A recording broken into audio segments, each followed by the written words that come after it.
La historia de Pedro Bernardo está ligada a la naturaleza exuberante que le flanquea. Este pueblo enclavado en el Valle del Tietar supo aprovechar los recursos que le rodeaban e hizo de sus bosques su mayor motor económico.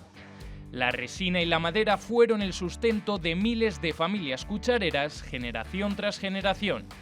Y hoy este entorno natural sigue siendo el pilar económico del municipio, ahora explotado a través de un pujante sector turístico. Pero el visitante también puede disfrutar de un precioso casco urbano, apuntalado por su arquitectura tradicional y por rincones mágicos.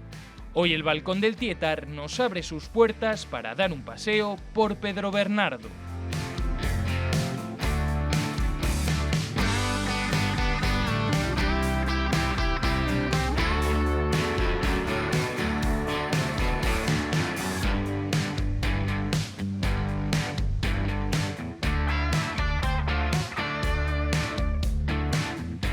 Comenzamos nuestro paseo por Pedro Bernardo hablando con uno de los cuchareros que mejor conoce su pueblo, David Segovia, su alcalde.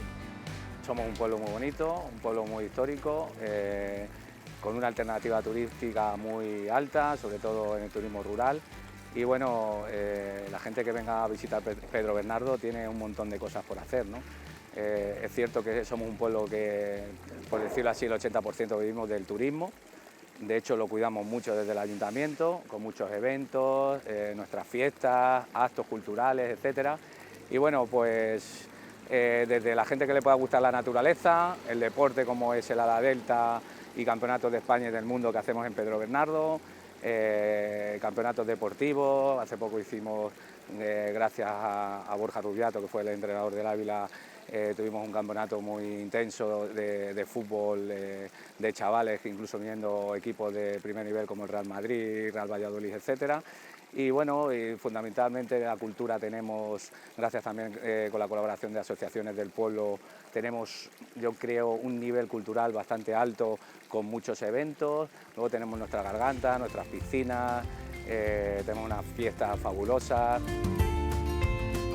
Ha sido un pueblo también famoso por la serie de los Martínez, como he dicho, la Casa de los Martínez, la arquitectura popular, las casas, los pasadizos, tenemos pasadizos nocturnos con luces y callejones espléndidos, y en general el pueblo, el que viene a hacer el turismo rural, no es por hacer desmérito a otros sitios de España, ¿no? Que España es muy diversa y muy bonita, pero Bernardo tiene ese encanto y esa magia que probablemente sea uno de, no porque yo sea el alcalde del pueblo, sea uno de los pueblos más bonitos de España, de la España rural. Todos estos atractivos turísticos pueden seguirse de manera muy intuitiva en la app que Pedro Bernardo puso en marcha hace 2 años. Toda la información sobre el pueblo cabe en el bolsillo. Aunque nosotros en verano, cuando más afluencia, tenemos un operador turístico gracias a la ayuda de Diputación de Ávila que nos dan para poder tenerlo en la caseta de turismo abierto, decidimos que tener algo operativo durante todo el año, y hoy en día con las nuevas tecnologías hicimos una aplicación que está puesta en los carteles de todos los establecimientos del pueblo, que con un código QR te va indicando por la arquitectura popular, los miradores, la garganta, las rutas de senderismo, las instalaciones deportivas, y con el GPS te va llevando a los sitios y te va explicando, ¿no?, pues la historia de la iglesia, de las ermitas, de tradiciones cuchareras. Pero de entre todos estos amplísimos reclamos, 2 nos han traído hoy a Pedro Bernardo: el Museo Etnográfico y el Museo de Escultura del Vidrio de Javier Gómez. Los inauguramos hace poco, el Museo del Vidrio con una reforma que hicimos y el Museo Etnográfico. Creemos que, y estamos hablando con la Junta para intentar potenciar estos 2 museos, sobre todo también el Museo de Vidrio, que es algo especial, algo que creo que todos los castellanos leoneses los invito a ver, porque es algo único que tenemos en nuestra tierra, en toda la comunidad, que es el Museo de Vidrio, con un gran escultor que es Javier, de aquí de Pedro Bernardo, que hace las esculturas de los premios Arturo Duperier y que sorprende a todo el mundo que lo visita. Vamos a ver si somos capaces de que la cultura potenciarla ante también estos 2 museos, sobre todo, como digo, el de Vidrio. Y bueno, desde aquí invitar, sobre todo, como no, a todos los abulenses y a todos los castellanos leoneses y a toda España, que si nos pueden estar viendo de otros sitios de España, para que visiten Pedro Bernardo y no dejen de visitar nuestros museos. Nos encaminamos ya al Museo de Escultura del Vidrio, donde tenemos la suerte de que nos reciba su creador, Javier Gómez.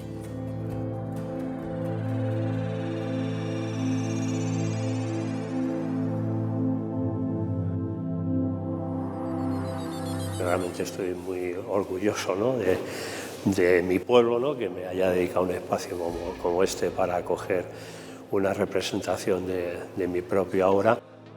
La lucha con el vidrio se puede apreciar en las cicatrices del cuerpo de Javier, un material hostil que le permite crear ensoñaciones como esta.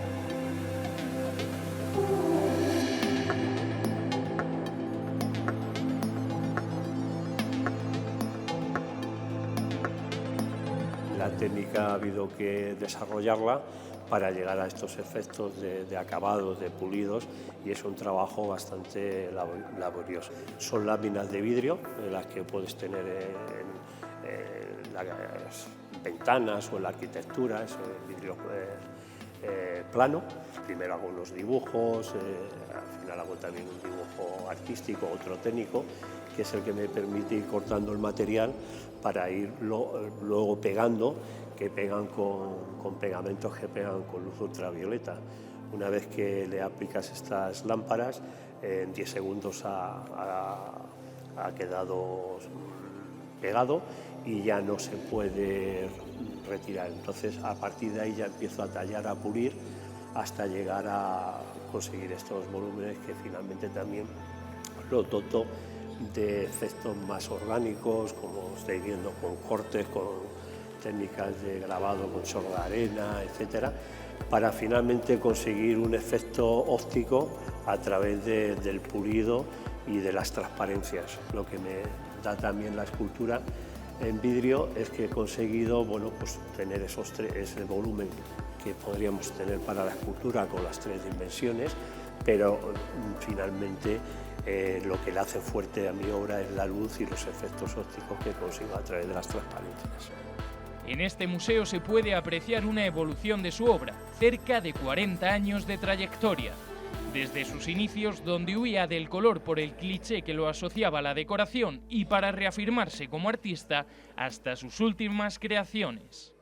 Cuando empezaba a hacer mis primeras obras, pues era muy reacio al color, ¿no?, porque el vidrio tiene una historia, como conocéis, dentro del arte decorativo de arte, o artesanía, y siempre se ha utilizado mucho el color, ¿no? Es decir, entonces, como conocéis el vidrio de Murano, etcétera, ¿no? Entonces yo me propuse ser más artista, ¿no? O mi idea era llegar a ser un artista o un escultor, ¿no? Y en ese caso pues empecé a observar que el color ya me lo daba el propio material, ¿no? Es decir, el vidrio, una vez que lo apilas, da ese tono verde que se ven en algunas de mis obras que están aquí expuestas. Entonces ya para mí ya era un color, ¿no?, un monocromo, pero lo que más me movía era la forma, llegar a una forma más escultórica, ¿no? Y entonces durante muchos años, hasta el 99, siempre la obra fue ese tono que me daba el propio material. Y bueno, finalmente con la investigación y con el trabajo me fui dando cuenta que conseguía al final dotar a los volúmenes con color, pero que ya no caía en esa cosa de lo decorativo, ¿no?, sino que creo que se complementa y le da una fuerza que quizás en estas obras de principio no tenían. También es importante que para poder tener la fuerza que tiene con el color también tenía que ser estos volúmenes tallados y pulidos, que en las anteriores obras eran las láminas en movimiento y no funciona el color ahí. Entonces, cuando empiezo a tallar y a pulir, a profundizar más en la escultura, viendo, bueno, pues cómo se trabajaba la escultura contemporánea, pues no sé, como Chillida, Henry Moon, etcétera, entonces me di cuenta que el color ahí sí que podía funcionar, y de por sí está. Entonces empecé con estas obras que se ven que son más monocromo, que tiene un verde, un rojo, lo que tal, y ya hace 3 años pues surgió la explosión de color, ¿no?, que son todas estas que titulo Abstracción cromática.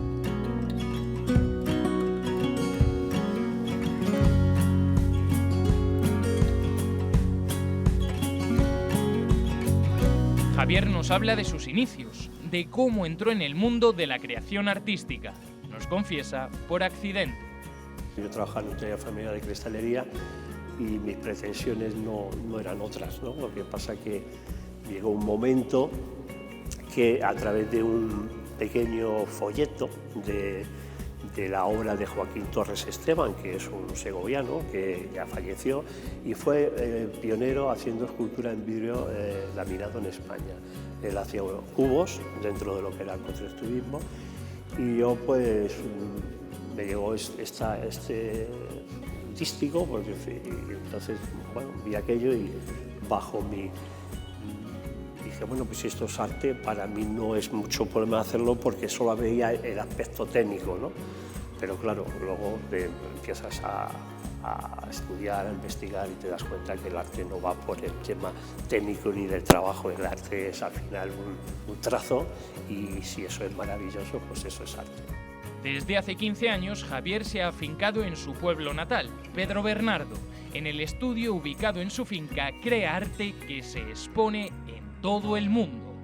He puesto pues, por Europa, en Estados Unidos, Japón, concretamente también tengo una galería en China y la obra ha recorrido. O sea, es decir, yo fui, a ver, con esa inocencia de cuando empecé, pues empecé haciendo, como ejemplo, cada una conseguí 20 obras y ya quería exponer. A los 6 meses yo ya estaba exponiendo en el centro cívico de mi barrio, en Alcorcón, y esa exposición surgió crítica, me llevó a otra, y hoy pues tengo más de 300 y pico exposiciones realizadas, tengo obras en museos importantes y finalmente he tenido que hacer toda mi trayectoria fuera porque aquí no había una cultura sobre, bueno, sí, el vidrio más clásico, tal, pero sobre arte pues era algo muy joven, muy novedoso y lo he podido desarrollar, pero fuera, ¿no?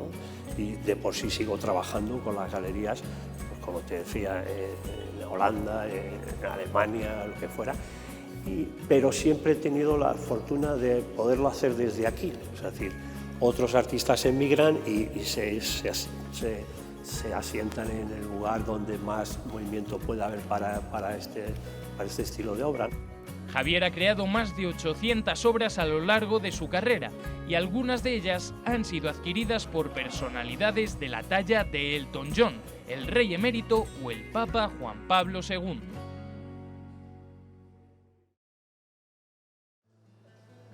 Dejamos ya el Museo de Escultura del Vidrio de Javier Gómez y nos encaminamos a otro espacio expositivo, el Museo Etnográfico de Pedro Bernardo.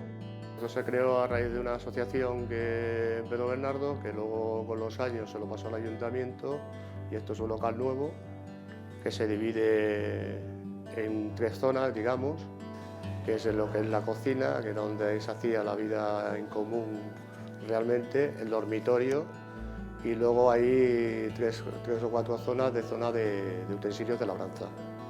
Una buena recopilación de objetos originales y donados por los vecinos cuchareros. Comenzamos nuestra visita a este museo por una sala que muestra uno de los sectores más célebres de Pedro Bernardo, el textil.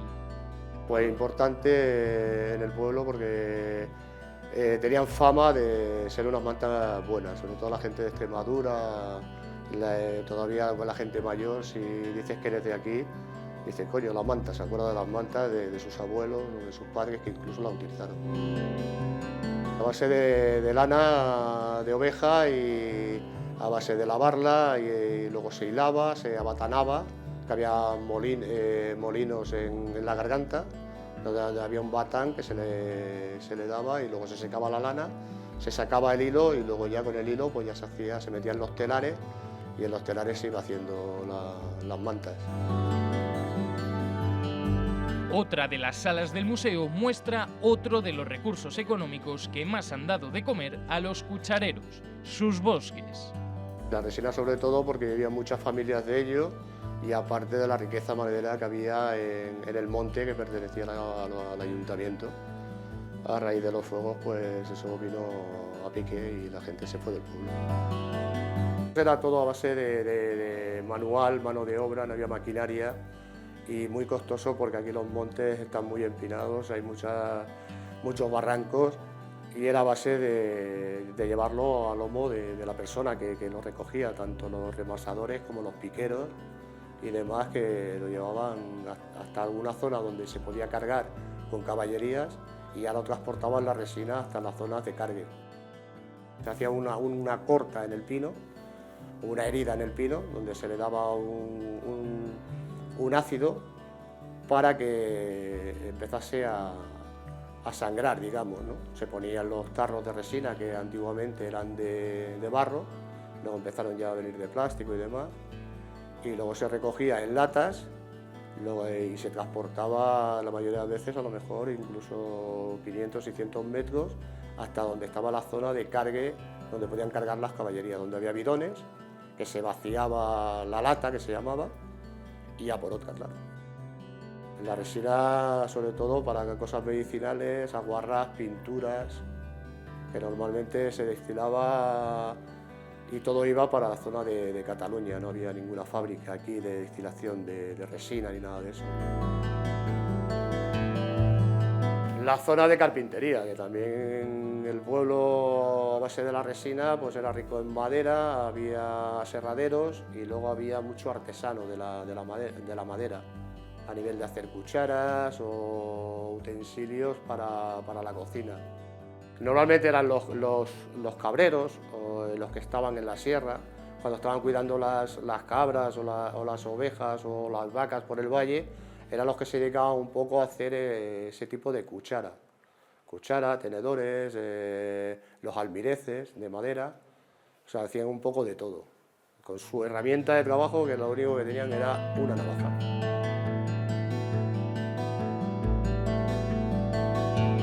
El cereal cultivado en la zona del valle también supuso un gran sustento económico para Pedro Bernardo.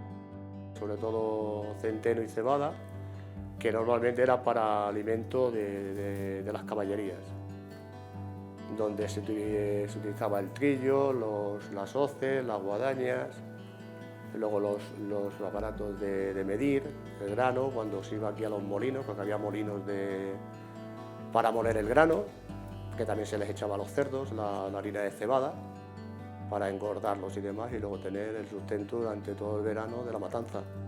En este museo etnográfico también se ha querido recrear algunos espacios del típico hogar cucharero, la habitación y la cocina que hacía las veces de sala de estar y recibidor de la casa. Lo más importante en una casa pues era la cocina, donde se hacían los guisos, se discutía un poco de cómo iba el tiempo y demás. En la cocina pues hay todos los utensilios para hacer la comida, luego una zona el escaño, que era como una especie de sofá, que era todo de madera, un carretón, que era donde se le metía al niño para que no diese un poquito guerra o empezase a caminar, y luego pues la vajilla, los platos, las fuentes que hay ahí, y todos los cazos. Y luego, claro, después de los días de labranza y de cansancio, porque este terreno es muy difícil, pues luego el dormitorio, claro. Se ven los trajes típicos de hombre y de mujer, y luego se ven ahí una especie de enaguas que están hechas también de algodón y en los telares, y luego toda lo que es la ropa de cama. Ropa de cama que suele ser de algodón, porque era lo que realmente se utilizaba entonces.